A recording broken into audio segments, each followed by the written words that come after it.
clarify, so that's why I'm here as usual on the channel.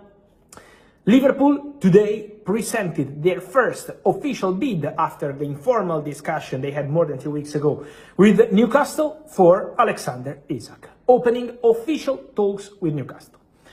So what happens, guys? The official bid has been presented. My understanding, and I can confirm that, I know there are contrasting reports on that story, but my understanding is that the bid from Liverpool was 120 million pounds. This is what Liverpool offered for Alexander Isak, according to my sources, also with the possibility to include add-ons as part of the package. The answer from Newcastle to this proposal was no, thanks, full stop.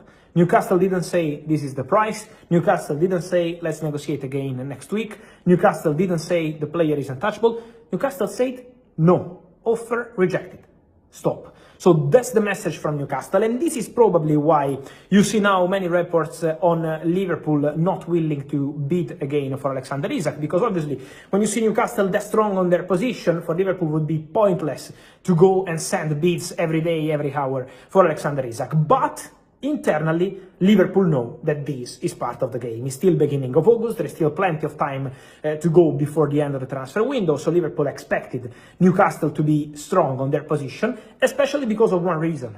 The only way for the Alexander Isak deal to happen this summer is if Newcastle find a top striker on the market, and decide internally to let Isak go to Liverpool.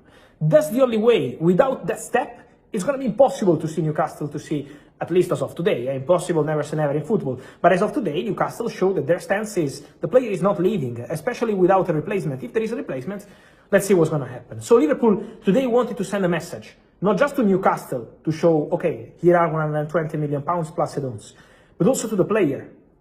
Isak is exposing himself in an important way, don't forget that. Not traveling with the squad, not traveling for pre-season tour, not training with Newcastle.